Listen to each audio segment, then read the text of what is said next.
Okay, so we're just running a run through the quick version here of why we need to see a dynamic balance in the major tradition, what I would consider to be the core of the tradition of Western metaphysics, and especially particularly Western Christian metaphysics. As we come into Plato, we are seeing the pre-Socratics have been digesting a bunch of thoughts from the time of Thales through the time of Parmenides and on. And Plato himself would have actually been acquainted with some. Socrates would have overlapped with some of them. There's a number of specific ways that they and other debates at the time were percolating. And so the influence of Socrates with his questioning of things and his questioning specifically of the relationship between the material experience of things and the human inner experience of things comes down to Plato. And Plato finally proposes a solution to the problem that Parmenides has created for us, which is the problem of whether the intelligibility of things can possibly be found in the things.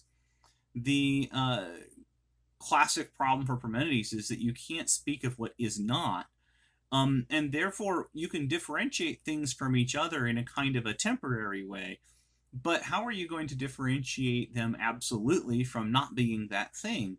How are you going to ever say exactly what a thing is completely, as opposed to not being? Well, the challenge then, if you're going to try to provide that kind of account of being, is that ultimately you can either just say what things are because that's what we say about them, or you can say what things are in a ultimately completely empty way, meaning that you simply assert, well, it's not nothing, and realize that that's a meaningless assertion.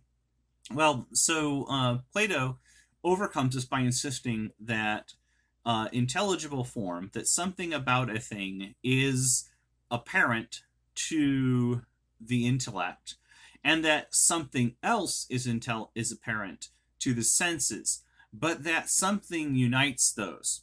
So the intellect is able to see, for Plato, a abstract form that exists in a realm of ideas, and that for some reason, mostly left unspecified, but looking a lot like a monotheistic creator god in a lot of cases, the things themselves are arranged in a correlation to those forms. So that somehow, when we look at the things and we understand them using the forms, we're actually getting real understanding. And this works because the things, by resembling the forms, lead us to contemplate the forms, which lead us to increasingly perfect the things according to the forms, and to realize that their perfection can never reach the forms, so we spend more time contemplating the forms, and ultimately become good Platonic philosophers who spend all of our time contemplating the forms. There are some challenges with this, but fundamentally saying that the sensible is really information about things, and that the intelligible is really information about the organization of things, the order of things, and that somehow those two correlate, is a profound step. And so it's really important to understand Aristotle is going to bring some changes on that, but Aristotle is not Plato's rival. He's his pupil. Aristotle is carrying forward what Plato does, but he's going to make a few really important steps. He's going to add some insights to Plato's work. And basically, what Aristotle does is carry forward Plato and then say, no, hold on. The form is in the matter. In other words, the matter is informed by whatever. So whatever you postulate, that means form and matter actually do work. That the matter, there's a real resemblance, not merely a confusion on our part or something. There's a real resemblance between the form and the matter. Well, in some way, that means that the matter has been organized according to the form. So it's easiest to say then, or Aristotle suggests that we say then, that the form and the matter, the form is in the matter. That we look at the matter, and from the matter, we find the intelligible form. And so the intelligible then includes the sensible. They are all of the things which are intelligible. Some of them are the material things that we encounter with sight and touch and so forth. So the intelligible is more than the sensible. It includes the ways that we understand the sensible. It includes the forms. But we ultimately find the forms in the matter, and we understand that the intelligible is the larger category that includes a number of things that are not sensible, but which make sense of the sensible. Well, then, skipping far ahead past the School of Athens and its long run before it declines about the time that the Roman Empire, it's before the time of Julius Caesar that it declines. And then the Neoplatonist revival, which comes well after the time of Christ and pits its peak in maybe the early 300s, and is still pretty current throughout the 4th century. The Neoplatonic movement is not strictly Platonist, but it does take Plato and its kind of reconstruction of Pythagoras as the core insights in the Western philosophical tradition. It is therefore very addicted to this idea that the abstract is intrinsically superior, is more spiritual, is more refined, is more pure, whatever, than the material. There's no question that Augustine is influenced by Neoplatonic rhetoric. That is what he studied.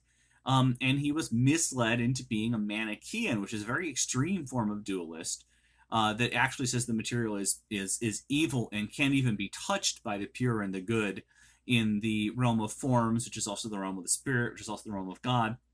And therefore God couldn't really have become a man and a bunch of other things. That's what Augustine was from. But it's important to remember he's from that, because once Augustine embraces Christianity, he becomes very intent on solving the problem that his Neoplatonic training had created for him. And so Augustine is moving heavily away from Neoplatonism, even though he is still very heavily informed by its rhetoric, by its way of proceeding to make an argument. And that is always still going to be evident in the way he writes.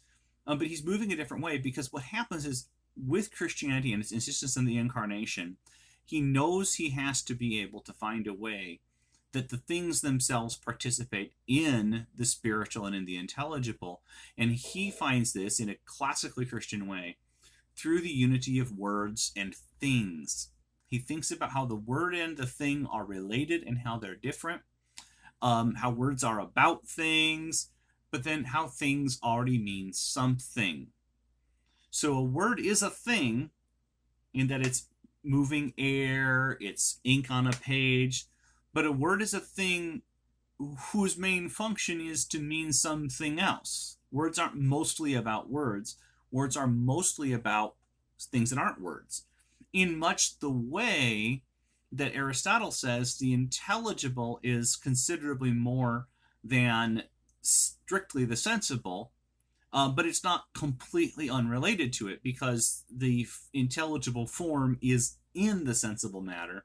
In the same way, the words are about the things, and the words are things, but words do something that is beyond things.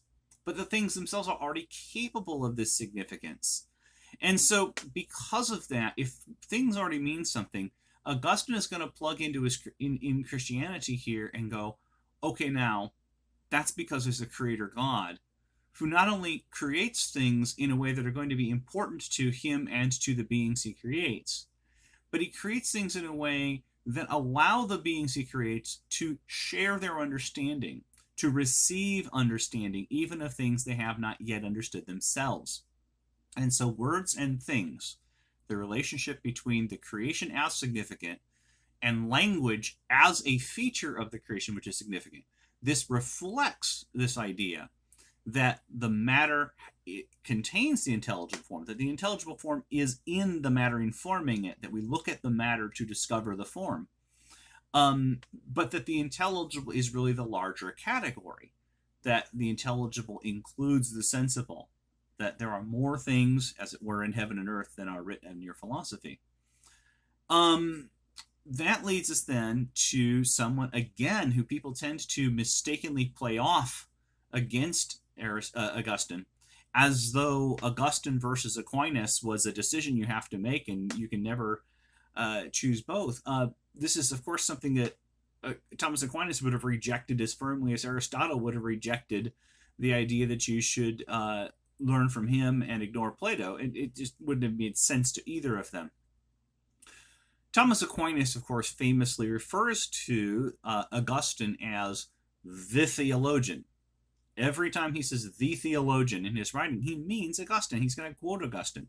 He will occasionally disagree with Augustine, usually by way of attempting to clarify what Augustine must have meant, because Aquinas had a few insights that advance on Augustine. There's, I think, no reason not to believe that. But he calls him the theologian because he knows that Augustine's work has the central insights that bring the metaphysics that Christianity inherits and the theology that Christianity is focused on. It brings the best of natural reason and the best of revelation clearly together and in focus in a way that almost no one else has been able to do as well.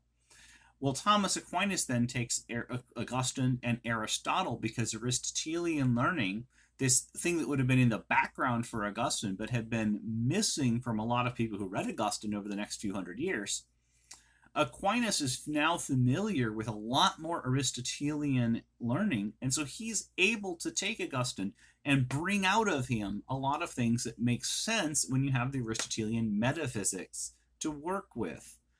So Thomas Aquinas is going to insist more clearly than we find in Augustine on the Aristotelian insight that the form is in the matter. In other words, that the integrity of things, it's not two realms of two different kinds of understanding or two different radically unrelated kinds of experience, but very specifically, the form is in the matter. When we see a thing, the intelligible form is what we are understanding when we understand how that matter is organized. Those two things are united in that thing. They cease to be united when that thing ceases to be what it is, and not before. So the idea that the form is in the matter, he takes over from Aristotle.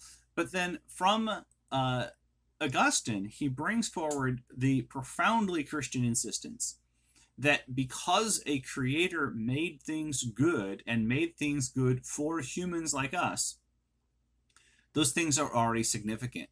Their existing in creation is significant. And their existing as a part of the work of redemption further gives them significance. So that when we use language about things, we are using language that is part of that creation, that is built in as part of our being the kind of creatures we are. And we're using it about things which already have a significance. And that significance, of course, has to do with our relationship to God and other people. So that being the case, again, we should see Thomas Aquinas and Augustine as, yes, a development, but a development very much of someone who's taking the insights that were given by a previous generation in the same tradition, and then adding some clarity, adding in some elements that help us to avoid misunderstandings. So Plato and Aristotle, slightly different. Plato's tendency is dualistic in a way that Aristotle solves. And then when we go from Plato and Aristotle to Augustine, because of his background, Augustine's tendency is to express himself in a way which has been known to be misinterpreted as very dualistic. And it's a tendency he doesn't quite solve for, even though with his careful introduction of his Christianity and his very bold affirmation of its central truth in the incarnation, he does avoid lapsing into it. But then Thomas Aquinas, with the Aristotelian influence, is able to add that balance back, is able to bring Augustine's insight forward in a way that has been more durable for those who've paid attention to it in the centuries since. And the best thing we could possibly do is to understand these thinkers together and in their connections to other thinkers adjacent to them, and to try to recover this mainstream of insights that creates a dynamic balance that keeps us from getting lost in one or another side corner of thought.